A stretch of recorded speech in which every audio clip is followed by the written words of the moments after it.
tuning in. This is optibotimus coming with another video review. And today we're going to be taking a look at the new Transformers Prime Cyberverse Cliffjumper, who is also known as the Autobot Commando. Alright, sure, I guess he could be a commando. Now this is the first figure that I've gotten that it actually looks like he's got elbow joints, and actually I'm kind of happy about that. You see that he is at a Legion class, so he's a little bit of the smaller versions of these Cyberverse guys.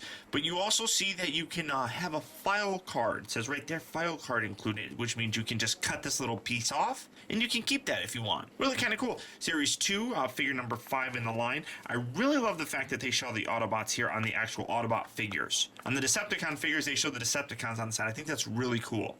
He does have a level 1 transformation, very easy. Flip around here on the back, and it says the best place to find Cliffjumper is wherever there's likely to be a fight. The tough, aggressive robot loves nothing more than pounding Decepticons into scrap.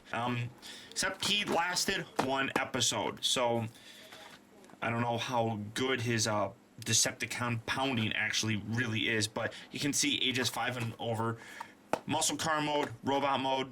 You can see that it actually, he has a little sword here, but then they call it a battle blade, so I guess it can be a sword or a gun, I suppose, but there's the packaging for him, so really kind of cool. I do like it. Let's get him open though and see how cool he actually is. Okay guys, so here we have Cliffjumper open up in his vehicle mode, and actually, again, a really nice looking vehicle mode. I'm really kind of surprised with how great these things look. Definitely smaller in size. As you can see, here's the RID version. And I mean, as you can see, big, huge size difference there, obviously. But he is an actually pretty good sized vehicle compared to the DeLorean from Back to the Future. I mean, you can see that they're actually a really close size, you know, so they do really kind of fit with, you know, typical Matchbox cars. I do kind of wish he had some extra kind of paint details, like right on side here are his tailpipes. I wish those were kind of silver, but they're just painted red. He does have his horns on the roof of the car, very kind of cool.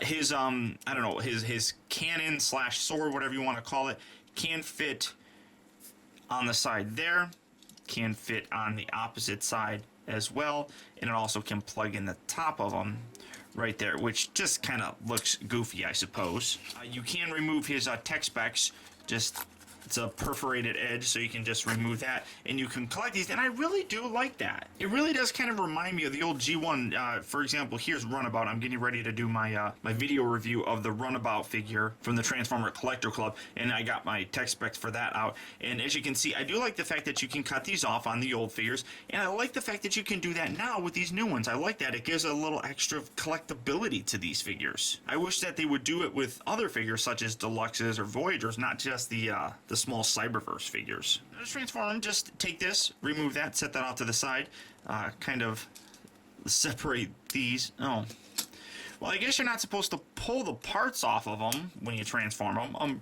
We'll start over. Pretend you didn't see that. So yeah, to transform them, first what you do, come around here, separate this, rotate these down, just like so. These are going to spin around well, that way, and they're gonna create his feet, and I mean, that way is his feet. I mean, his feet are kind of weird, but I mean, at least he kind of has them, I guess. Take this section here, split this, rotate this around, and then this entire section back here, this accordion's down and around, and I guess these should stay up like that. Then rotate these around. They were up inside there, so just pull them out, rotate him around, and there you have Cliffjumper in his robot mode. And you can have him hold the gun here as well, which, I mean, his gun didn't look like this in the cartoon, but I don't mind it all that much. I mean, it is actually kind of cool. The one thing that really does kind of bug me about it is it's kind of it's a hard rubber. You can see that it is pliable. You can move it around just like with all these Cyberverse figures, but it's not plastic. I mean, this is plastic. You can feel the difference. This has a really kind of rough texture to it that is definitely rubber, but it's a more secure and hard rubber. So I guess, you know, you really can't hurt yourself with it. I mean, I guess that's the point.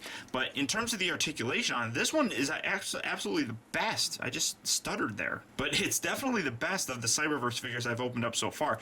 Not that at the head, but the arms up here, they're on ball joints up here at the shoulder. He also is on a ball joint here at the elbow. So you can get a nice range of motion there as well. I mean, that flops down, but you know, whatever. Nothing at the waist, but up at the hip ball joints, and he also bends at the knee. And then some feet, you got some pivot in the foot. So you can get some good poses with this guy. I mean, for what he is, I mean, it's nothing overly spectacular, I guess, but I mean, it's not too terribly bad. I mean, it's Cliffjumper. I mean, it's definitely, I mean, his horns kind of look a little bit bigger than they should be, but I like how he actually has an Autobot logo. I mean, they're very simplistic, but they're not overall bad. I mean, nothing really going on in terms of robot junk. This is definitely a great figure. You can also have him use this as kind of a sword, which I almost like a little bit more. Just something about Cliffjumper says that he should use like a hand-to-hand weapon. I don't know, that's just me, but I mean, really kind of cool. Without a doubt, this is so far my absolute favorite of the Cyberverse figures. Very kind of cool. Now to transform them, this part can get a little bit tricky, but all you have to do is kind of rotate these around. Like, you don't want to pull it out. And you have to angle this in, and I always get this screwed up, but there you go. Get it like so, and then just rotate all this stuff around. There we go. Get those lined up just like that. Kind of bring this down. And then this whole section here rotates back and around. Bring these forward. You're going to create the hooded area. Bring these little door panels back out for his sides. Rotate this around. Kind of tuck in on the side right there. Rotate this around, just like so. And then you're going to bring them all together. Push that all together, and here you have him back in his little muscle car mode. Like I said, without a doubt, in my opinion, this so far is the best of the Cyberverse figures that we've gotten from Transformers Prime. And with a price tag of only $6 at Toys R Us, that's a wonderful price for this little dude. I mean, he rolls. I mean, the vehicle mode looks great. The transformation is actually kind of fun. And the robot mode has a lot of articulation. It looks pretty good. Without a doubt, I highly recommend picking this guy up. So until next time, guys, I want to thank you for tuning in. This has been Optibotimus. I'll talk to you later. Defenders of truth, robots who fight in disguise.